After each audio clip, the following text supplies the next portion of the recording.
नमस्कार साथियों, मैं अभिषेक तिवारी रक्षा एकेडमी की तरफ से आपका हार्दिक स्वागत करता हूं। जैसा कि हम एमपीपीएससी प्री के लिए आज से नया टॉपिक स्टार्ट करेंगे, जो कि क्या होगा, आईसीटी मतलब सूचना संचार एवं प्रौद्योगिकी। इसके पहले हमने एमपीपीएससी के जो टॉपिक थे उसमें हम कौन कौन से टॉपिक कवर कर चुके हैं। उसमें हम कवर कर चुके हैं ई गवर्नेंस के बाद हमने इसमें पढ़ा था super computer mission, national super computer mission. और आज जो हम अब इसमें नया चैप्टर स्टार्ट करेंगे वो नया चैप्टर होगा कौन सा, सूचना और प्रौद्योगिकी। तो ये दो टॉपिक पढ़ने के बाद अब, और ये जो टॉपिक है ये आपके मेंस में नहीं है, ये सिर्फ आपके प्री में है, सूचना संचार एवं प्रौद्योगिकी। जैसा कि मैंने जब एमपीपीएससी का सिलेबस डिस्कशन किया था आपके साथ, तो उसमें बताया था कि सूचना संचार एवं प्रौद्योगिकी ये एक सिंपल सा छोटा सा टॉपिक नहीं है, इसमें करीब 8 से 10 सब टॉपिक भी हैं। मतलब इसके अंतर्गत और भी कई सारे विषय हैं जिनके बारे में हमें पढ़ना है। हम आज ये जानेंगे कि आखिर सूचना संचार एवं प्रौद्योगिकी क्या होता है। उसके बाद हम जब आगे चलेंगे तो उस आगे में हम ये जानेंगे कि सूचना संचार प्रौद्योगिकी में जो हम टेक्नोलॉजी यूज करते हैं, इस प्रौद्योगिकी वर्ड जो यूज हुआ है इसमें कौन कौन सी टेक्नोलॉजी होती है जिसके माध्यम से हम सूचना और संचार का काम करते हैं, मतलब इंफॉर्मेशन शेयर करते हैं। अब जब सूचना और संचार की बात आती है तो सबसे पहले हमारे लिए इसमें क्या शब्द हैं, 3 शब्द बने हुए हैं, ICT। आई मतलब क्या हो गया, इंफॉर्मेशन, यानी कि हिंदी में इसको हम क्या बोल सकते हैं, सूचना। सी मतलब हो गया कम्युनिकेशन, मतलब कि संचार। और टी मतलब हो गया टेक्नोलॉजी, मतलब कि प्रौद्योगिकी। टेक्नोलॉजी मतलब कि प्रौद्योगिकी। अब जब सूचना संचार और प्रौद्योगिकी के बारे में बात आती है तो सबसे पहला क्वेश्चन ये उठता है कि आखिर सूचना क्या है, उसके बाद संचार क्या है, और फिर क्वेश्चन उठता है प्रौद्योगिकी क्या है। तो अगर मैं बात करूं सूचना की, तो सूचना क्या होता है, सूचना आपका एक प्रकार का डेटा होता है जो हम किसी को देते हैं या शेयर करते हैं। जैसे मैं आपसे जुड़ा हुआ हूं, आप मुझे सुन रहे हो, तो मैं आपको आज के लेक्चर में क्या पढ़ा रहा हूं, सूचना और संचार के बारे में इस पूरे टॉपिक को पढ़ा रहा हूं। तो ये पूरा टॉपिक है ये आपका क्या कहलाया, सूचना कहलाई, इंफॉर्मेशन कहलाई, जो मैं आपको बताना चाह रहा हूं। उसके बाद जिस माध्यम से मैं आपके साथ कम्युनिकेट कर रहा हूं, मैं जो आपको अपनी सूचना, जो मेरे अंदर इंफॉर्मेशन है, वो इंफॉर्मेशन जो मैं आपके साथ शेयर कर रहा हूं, वो क्या कहलाया, कम्युनिकेशन। और उसके बाद जिस प्रौद्योगिकी यानी जिस टेक्नोलॉजी के माध्यम से मैं ये सूचना, अपनी बात आप तक पहुंचा रहा हूं, वो क्या कहलाई, प्रौद्योगिकी। तो अगर मैं एक शब्द में कहूं तो सूचना संचार प्रौद्योगिकी का मतलब ये हो गया, किसी भी इंफॉर्मेशन को एक व्यक्ति से दूसरे व्यक्ति तक जिस टेक्नोलॉजी के माध्यम से पहुंचाया जाता है, उस टेक्नोलॉजी को हम क्या कहते हैं, सूचना संचार प्रौद्योगिकी कहते हैं। अगर हम इसमें इंडिविजुअल तरीके से बात करें तो सूचना की जो डेफिनेशन निकलती है वो निकलता है सार्थक तरीके से,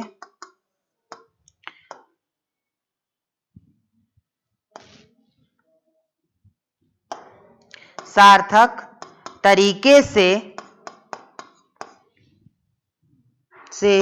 डेटा का रिप्रेजेंटेशन, डेटा का रिप्रेजेंटेशन। अब सार्थक तरीके से क्या, अब देखो सार्थक तरीके का मतलब क्या है कि जैसे मेरे पास ये आईसीटी पूरा एक डेटा है, इस बोर्ड पे जो लिखा हुआ है ये क्या है, एक डेटा है। अब मैं इस डेटा को ऐसे एक प्रॉपर वे में मैंने लिख कर रखा है जिससे कि आपको ये डेटा इजीली समझ में आ जाए। यदि मैं बताऊं भी ना तब भी आपको ये पता हो कि क्या होती है इंफॉर्मेशन, क्या होता है कम्युनिकेशन, क्या होता है टेक्नोलॉजी। तो जब मैं किसी डेटा को किसी भी इंफॉर्मेशन को एक प्रॉपर वे में कनेक्ट कर दूं, एक प्रॉपर वे में अरेंज कर दूं, जिससे आप उसे देखकर जल्दी से, आसानी से उन बातों को समझ पाओ, सीख पाओ, वो क्या कहलाता है? आपका सूचना। तो मेरे पास जितना भी डेटा है उस सारे डेटा को मैं एक प्रॉपर वे में अरेंज कर आपको रिप्रेजेंट करना, वो कहलाया आपका क्या? इंफॉर्मेशन। अब आती है कम्युनिकेशन। कम्युनिकेशन की बात होती है तो इसका मतलब होता है, इसकी डेफिनेशन क्या निकलती है कि इसका मतलब है कि किस बोलने, लिखने या किसी अन्य माध्यम से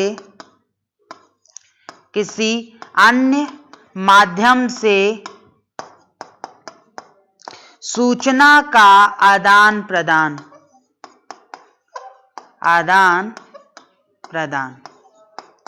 तो इसका मतलब क्या हो गया? बोलने से, जैसे यहां पर मैं क्या कर रहा हूं, जो आईसीटी की इंफॉर्मेशन है, जो सूचना है, वो आपको मैं बोलकर भी, लिखकर भी और इस टेक्नोलॉजी के माध्यम से आपके साथ शेयर कर रहा हूं इस डेटा को एक प्रॉपर वे में। तो ये जो हमारे बीच में एक कम्युनिकेशन मीडियम बना, मैं आपको इंफॉर्मेशन दे रहा हूं, आप उस इंफॉर्मेशन को ग्रहण कर रहे हो, तो जो हमारे बीच में एक कम्युनिकेशन हुआ चीजों का, जो सूचना मेरे से आप तक गई, जो ये हमारे बीच में लिंकअप जुड़ा, ये लिंकअप क्या कहलाता है? आपका कम्युनिकेशन कहलाता है। अब इन दोनों चीजों को करने के लिए हम जिस प्रौद्योगिकी का प्रयोग करते हैं, जिस साइंटिफिक कैलकुलेशन या डेटा साइंटिफिक मेथड का प्रयोग करते हैं, उसे हम क्या बोलते हैं? टेक्नोलॉजी बोलते हैं। तो टेक्नोलॉजी की डेफिनेशन इस बोर्ड में यहां पर मैं लिख देता हूं कि टेक्नोलॉजी क्या होती है। तो टेक्नोलॉजी का मतलब क्या हो गया? प्रौद्योगिकी का मतलब क्या हो जाएगा?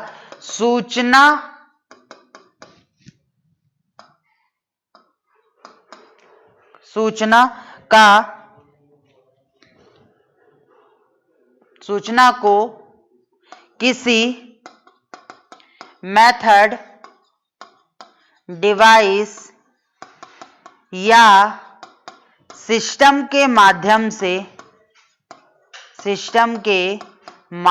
से वैज्ञानिक तरीके से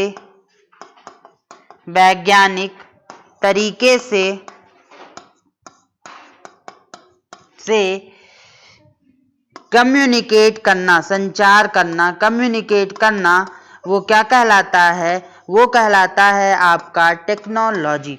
मतलब कि जैसे सबसे सिंपल एग्जांपल दूं कि मैं और आप किसके माध्यम से जुड़े हैं? टेक्नोलॉजी के माध्यम से जुड़े हैं। मैं अपनी वीडियो रिकॉर्ड कर रहा हूं, उस वीडियो को आप इंटरनेट के माध्यम से अपने मोबाइल पे, अपने कंप्यूटर पे देख पा रहे हो। तो आपके और हमारे बीच का जो कम्युनिकेशन सिस्टम बना हुआ है, वो कम्युनिकेशन सिस्टम एक वैज्ञानिक तरीके से डेवलप किया गया है। और यही जो कम्युनिकेशन सिस्टम हमारे बीच में वैज्ञानिक तरीके से डेवलप किया गया है, इसे ही हम क्या बोलते हैं? इसे ही हम बोलते हैं आईसीटी। तो सबसे इंपॉर्टेंट क्वेश्चन ये पूछा जाता है कि आईसीटी की स्टैंडर्ड डेफिनेशन किसने दिया था? यहाँ पे तो हमने एक एक जो आईसीटी के 3 मुख्य कंपोनेंट है, उनके बारे में, एक एक कंपोनेंट के बारे में अलग अलग समझा था। अब हम आगे बढ़कर आगे देखें तो अब हम बात करेंगे पूरे की। तो यूनेस्को के अनुसार, अब ये डेफिनेशन आपसे पूछी जा सकती है कि यूनेस्को के अनुसार आईसीटी की डेफिनेशन क्या है, क्योंकि यूनेस्को को डिफाइन करना होता है। जैसे कि मैंने आर्टिफिशियल इंटेलिजेंस में बताया था कि हर एक ऑर्गेनाइजेशन या हर एक व्यक्ति जब कोई नई टेक्नोलॉजी, नया कुछ माध्यम आता है, तो उसको एक डिफाइन करता है कि इस टेक्नोलॉजी का मतलब क्या है। जैसे मैंने बोला था कि आपकी एक परिभाषा है, मेरी एक परिभाषा है, इस पृथ्वी में रहने वाले हर व्यक्ति की एक अपनी परिभाषा होती है, एक अपनी डेफिनेशन होती है। वो परिभाषाएं या वो डेफिनेशन क्या बताती हैं? उस व्यक्ति के क्वालिटी, उस व्यक्ति में क्या दोष हैं, इन सारी चीजों को बताने का काम करता है। मतलब ओवरऑल एक लाइन में उस व्यक्ति को बता देना क्या कहलाता है? आपका डेफिनेशन कहलाता है, परिभाषा कहलाता है।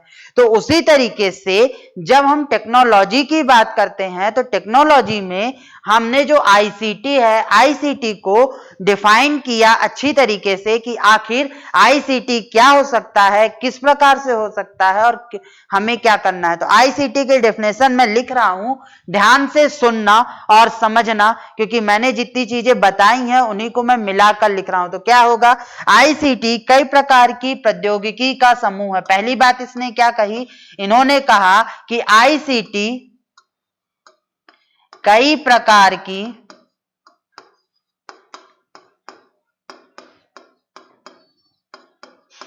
प्रौद्योगिकी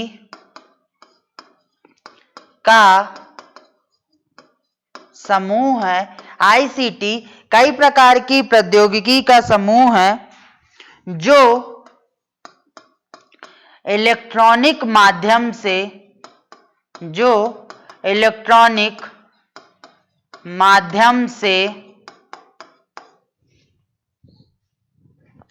बनाई,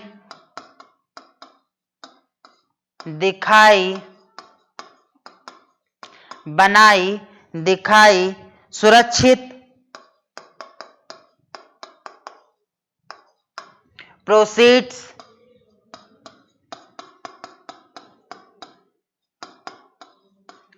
शेयर,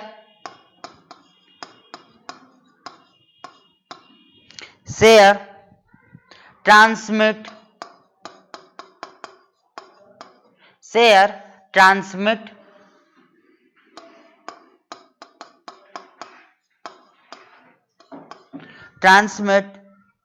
या एक्सचेंज करना है, या एक्सचेंज की जाती है।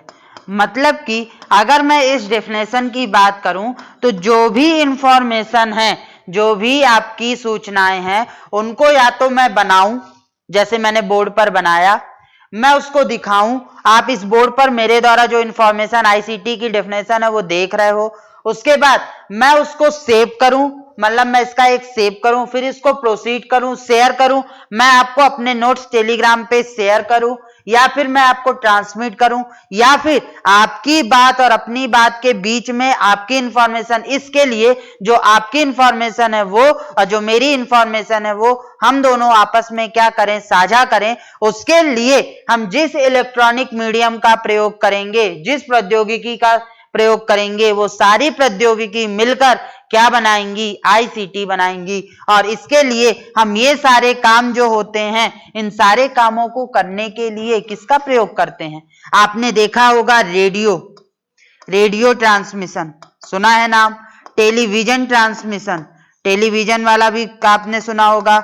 मोबाइल ट्रांसमिशन, आपने मोबाइल का कम्युनिकेशन भी सुना होगा, मोबाइल के माध्यम से आपके सबके पास मोबाइल भी होगा। दूसरी बात सैटेलाइट, आपका सैटेलाइट कम्युनिकेशन,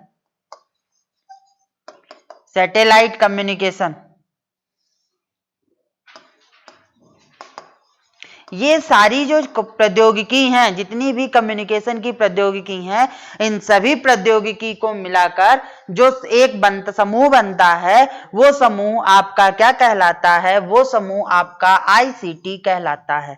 तो ये डेफिनेशन थी आपकी किसकी? आईसीटी की। अब हम आगे चलते हैं, आईसीटी के बारे में और क्या क्या बात कही यूनेस्को ने, उसको भी समझते हैं। तो आईसीटी के बारे में नेक्स्ट बात जो उसने कही, वो कही यूनेस्को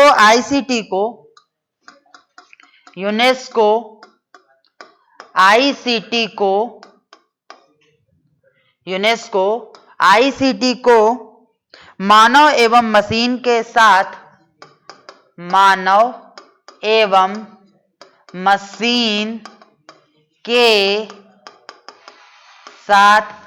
मानव और मशीन के साथ संप्रेषित जानकारी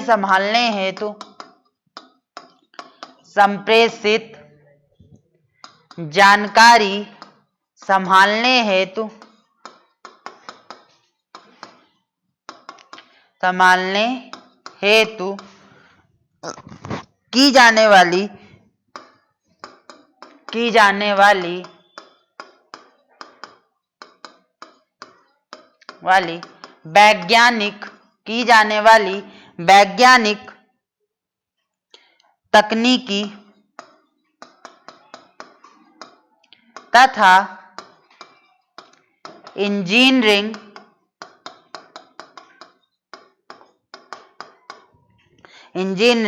विषयों तथा प्रबंधन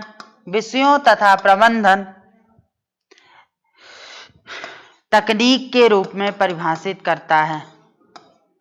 तकनीक के रूप में परिभाषित करता है।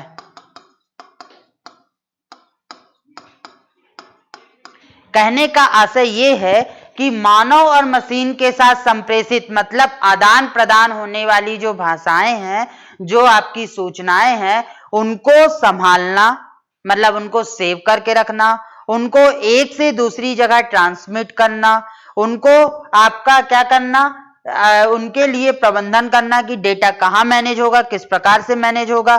तो ये सारी चीजों के लिए जो हम काम करते हैं, जो हम इंजीनियरिंग या तकनीकी अपनाते हैं, उन सभी तकनीकियों को हम क्या कहते हैं, आईसीटी के अंतर्गत रखते हैं और आईसीटी से समझते हैं। तो ये हो गया। फिर अगली बात उसने क्या कही, अगली बात कही कि आईसीटी की सुविधा से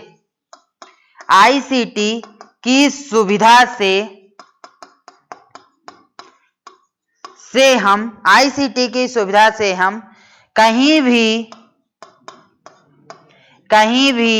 किसी को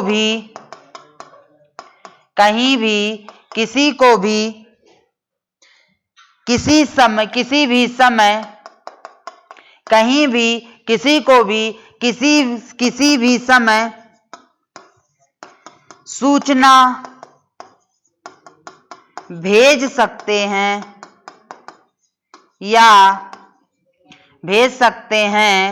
या ग्रहण कर सकते हैं।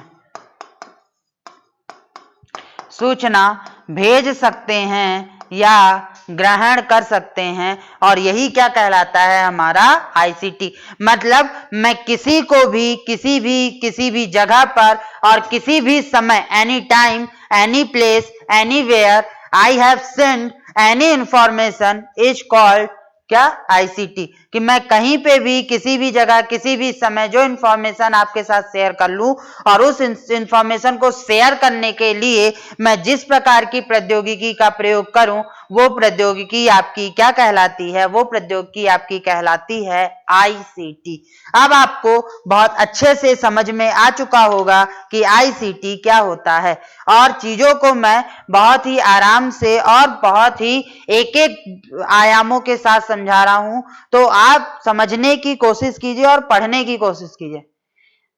कल के लेक्चर में मैंने बोला था कि आप लोगों को नोट्स के पीछे नहीं भागना है, फिर भी मेरे पास कई बार कमेंट आ चुके कि नोट्स। तो आप लोग नोट्स पर वेट कीजिए, जो पढ़ रहे हो उसको सुनो तो सीखो। तो हर बार नोट्स के पीछे भागना जरूरी नहीं है, अपने भी नोट्स बना सकते हो आप, क्योंकि चीजें आपको समझाई जा रही हैं। ऐसा नहीं है कि सिर्फ आपको नोट्स बांटे जा रहे हैं और आप नोट्स से ही पढ़ोगे।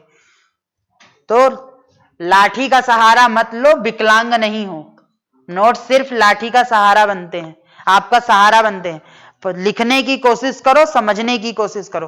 अब हम बात करते हैं कि ऐसे कौन कौन से क्षेत्र हैं या आईसीटी के अनुप्रयोग कौन कौन से होते हैं। तो आईसीटी का सबसे पहले प्रयोग हम पढ़ते हैं शिक्षा में।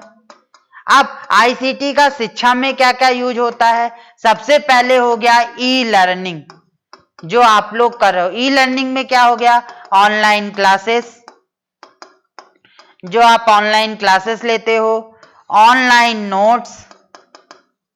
नोट्स लेते हो, ऑनलाइन जो आप क्विजेस या पेपर सॉल्व कर लेते हो। मतलब अपने घर पर बैठे बैठे जो आप काम कर रहे हो, जो शिक्षा प्राप्त कर रहे हो, वो सारी शिक्षा आपकी किसके अंतर्गत रखी गई है, ई लर्निंग के अंतर्गत। और ई लर्निंग किसके अंतर्गत आता है, आईसीटी के अंतर्गत आता है। ई लर्निंग के बाद दूसरा होता है डिस्टेंस लर्निंग। डिस्टेंस लर्निंग में क्या होता है कि आप अपने घर पर बैठे बैठे विश्व की या भारत की किसी भी यूनिवर्सिटी से डिग्री प्रोग्राम हासिल कर लेते हो और वहां से आप डिग्री पा लेते हो, वो क्या कहलाता है, डिस्टेंस लर्निंग। उसके बाद कृषि संवाद, इसी में यदि मैं जोड़ दूं तो कृषि संवाद को भी मैं शिक्षा में ही रख देता हूं।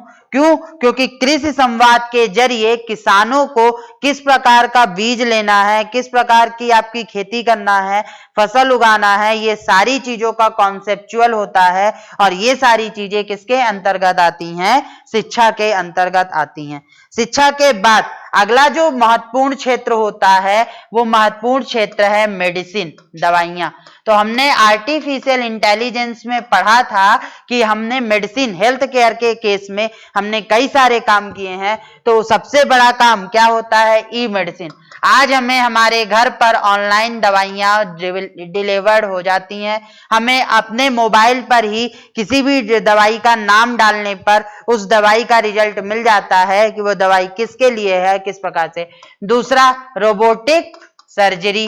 रोबोटिक सर्जरी में आप कहोगे कि सर सर्जरी में कैसे मेडिसिन का प्रयोग किया गया, तो देखो मेडिसिन में रोबोटिक सर्जरी का, तो जब हम रोबोट के माध्यम से कोई सर्जरी कराते हैं तो उस सर्जरी को कराने के लिए पहले हमें रोबोट को वो सारी इंफॉर्मेशन शेयर करनी पड़ती है, उसे बताना पड़ता है, उसमें फीड करना पड़ता है प्रोग्राम के माध्यम से, तभी होता है। मेडिसिन के बाद अगला जो क्षेत्र आता है बैंकिंग क्षेत्र। आप बैंक में सबका अकाउंट होगा, तो बैंकिंग क्षेत्र में क्या होता है, आप आरटीजीएस का प्रयोग करते हो, आप एनईएफटी का प्रयोग करते हो, आप ऑनलाइन फंड ट्रांसफर करते हो, चाहे वो मोबाइल से करो, चाहे वो आप किससे करो, लैपटॉप से करो। उसके अलावा आप ऑनलाइन बैंकिंग का यूज करते हो, अपने अकाउंट की स्टेटमेंट और बाकी चीजें आप ऑनलाइन देख लेते हो। तो ये जो सारी चीजें हैं, ये सारी चीजें किसके अंतर्गत हो गई, आईसीटी के।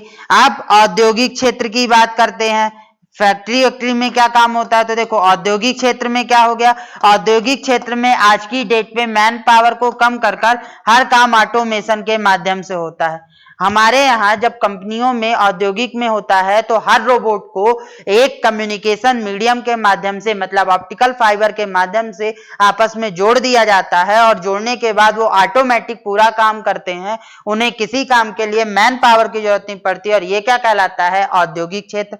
औद्योगिक क्षेत्र के बाद अगले क्षेत्र की बात करें तो फिर आ जाता है व्यवसाय या वाणिज्य।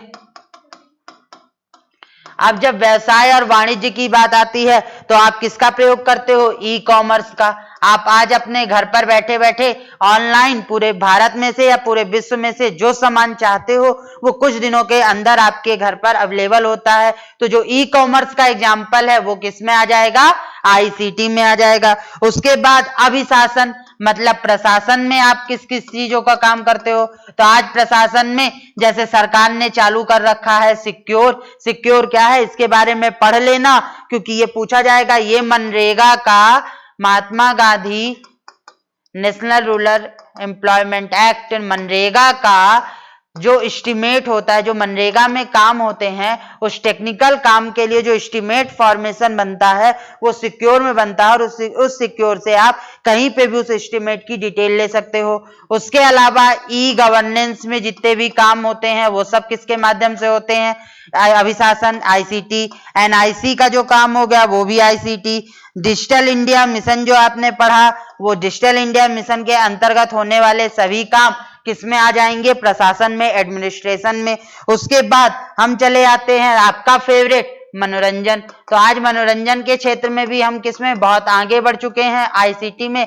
आज हम ओटीटी मतलब कि नेटफ्लिक्स, अमेजॉन प्राइम,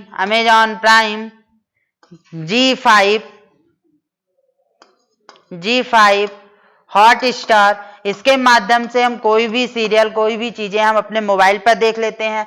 ओटीटी के बाद हम क्या करते हैं, सोशल मीडिया का भी प्रयोग आप सबसे ज्यादा करते हो, और सोशल मीडिया के सहारे भी आप अपनी इंफॉर्मेशन को यहां से वहां, वहां से यहां शेयर करते हो। तो ये तो था आईसीटी कि आईसीटी आपके लिए क्या है और किस प्रकार से है।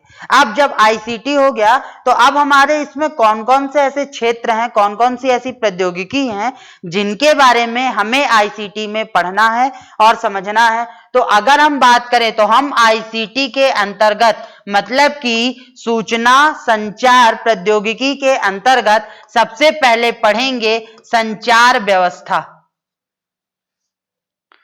सबसे पहले हिंदी में कहूं तो सबसे पहले हम पढ़ेंगे संचार व्यवस्था, कम्युनिकेशन सिस्टम, कि how to communicate to people, कि हम दो लोगों के बीच में कैसे कम्युनिकेट करते हैं उसके बारे में। इसमें हम पूरी संचार व्यवस्था मतलब क्या क्या माध्यम होते हैं, किस माध्यम के द्वारा डेटा ट्रांसमिट होता है, कौन कौन से आपके सिग्नल होते हैं, सिग्नल के बाद उसमें कौन कौन सी टर्मिनोलॉजी यूज होती हैं, उन सभी टर्मिनोलॉजी के बारे में पढ़ेंगे। फिर इसके बाद हम पढ़ेंगे सैटेलाइट कम्युनिकेशन, कि सैटेलाइट के माध्यम से कैसे कम्युनिकेशन होता है। सैटेलाइट कम्युनिकेशन के बाद हम क्या पढ़ेंगे, हम तीसरा पढ़ेंगे मोबाइल कम्युनिकेशन, कि किस प्रकार से मोबाइल कम्युनिकेशन होता है, 3G 4G 5G ये सारी चीजें जो हमें पढ़ना है वो मोबाइल कम्युनिकेशन। मोबाइल कम्युनिकेशन के बाद हम इसी में पढ़ेंगे आपका डायरेक्ट टू होम, मतलब डिश टीवी डीटीएच वाला जो सिस्टम है उसके बारे में कि वो कम्युनिकेशन क्या होता है। तो कम्युनिकेशन से रिलेटेड और सबसे जरूरी आपके दिमाग में क्वेश्चन हमेशा रहता है कि जो हमारा कंप्यूटर है वो सिर्फ उठा के मेंस में रख दिया गया है, प्री में नहीं है। तो एक बात मैं बता दूं कि कंप्यूटर के कुछ चीजें आपको यहां पर पढ़नी पड़ेंगी, जैसे कंप्यूटर बेसिक, कंप्यूटर क्या होता है, कौन सी इसमें इनपुट डिवाइसेस हैं, कौन सी इसमें आउटपुट डिवाइसेस हैं, कौन से इसमें, क्योंकि कंप्यूटर के माध्यम से भी आपका कम्युनिकेशन होता है तो यहाँ पे कम्युनिकेशन को भी आपको पढ़ना है। और कम्युनिकेशन जब आप कंप्यूटर का पढ़ोगे तो यहाँ पर आपको एक शब्द और पढ़ना पड़ेगा डेटा कम्युनिकेशन के बारे में। और यही सारी चीजें हम आईसीटी में क्रमशः डे टू डे आगे के लेक्चर में कंप्लीट करेंगे। आईसीटी आपका एक छोटा सा टॉपिक नहीं है, इसमें बहुत सारे टॉपिक हैं। आज तो हमने सिर्फ आईसीटी की डेफिनेशन, इंट्रोडक्शन और इसमें हमें क्या क्या पढ़ना है ये देखेंगे, ये समझा। कल की क्लास में जब हम मिलेंगे तो कल की क्लास में हम अपना पहला टॉपिक रोड मैप का स्टार्ट करेंगे, संचार व्यवस्था, और उसके बारे में जानेंगे। यहां पर जो चीजें होंगी वो प्रीलिम्स के अकॉर्डिंग होगी, क्योंकि आईसीटी आपका मेंस में बिल्कुल भी नहीं है, और मेंस में बिल्कुल भी नहीं है तो हम इसको सिर्फ प्रीलिम्स के अकॉर्डिंग सारे कॉन्सेप्ट, सारी फैक्चुअल चीजें सिर्फ समझकर चलेंगे और पढ़ेंगे। और इसके जो भी नोट्स होंगे अब आपको टेलीग्राम ग्रुप पर बिल्कुल भी नहीं मिलेंगे, वो सिर्फ आपको ऐप में अपलोड होंगे और ऐप में मिलेंगे। और बहुत जल्दी ही ऐप पर आपकी कंप्यूटर से मतलब कि 2020 के लिए जो प्रैक्टिस पेपर हैं वो भी अपलोड होने शुरू हो जाएंगे। तो आज की क्लास में हमने सिर्फ इतना जाना कि आईसीटी क्या है, किस प्रकार से है, इसका अनुप्रयोग कहाँ है, कौन कौन से क्षेत्र में ये कार्य करता है, आईसीटी में हमें क्या क्या पढ़ना है, ये सारी चीजें। तब तक के लिए अब हम जब नेक्स्ट क्लास में मिलेंगे तो संचार व्यवस्था की बात करेंगे, उसके बारे में जानेंगे और क्रमशः हम इसी रोड मैप के अनुसार आगे बढ़ेंगे और यहां तक चलेंगे, जिसमें से ये वाला पार्ट तो आपका चल रहा है कंप्यूटर बेसिक का, input output, internet, programming language, software, hardware, ये सारी चीजें आपको, ये लेक्चर ऑलरेडी 12 से 13 लेक्चर हो चुके हैं और वो आपके आउटपुट डिवाइस तक कंप्लीट हो चुका है और आपके ऐप में डल चुके हैं, और बाकी के भी डलते जाएंगे। क्लासेस दोनों जगह से कंटिन्यू चलेंगी, मतलब यहाँ पे ये क्लासेस कंप्यूटर वाली और यहाँ पे आईसीटी की क्लासेस साइमल्टेनियसली चलेंगी, किसी में भी कोई भी अंतर नहीं होगा, मतलब दोनों तरह से आप जल्दी से अपने सिलेबस को कंप्लीट कर सकते हो। अब आगे की बात कल की क्लास में करेंगे, तब तक के लिए आप जुड़े रहिए और पढ़ते रहिए। धन्यवाद।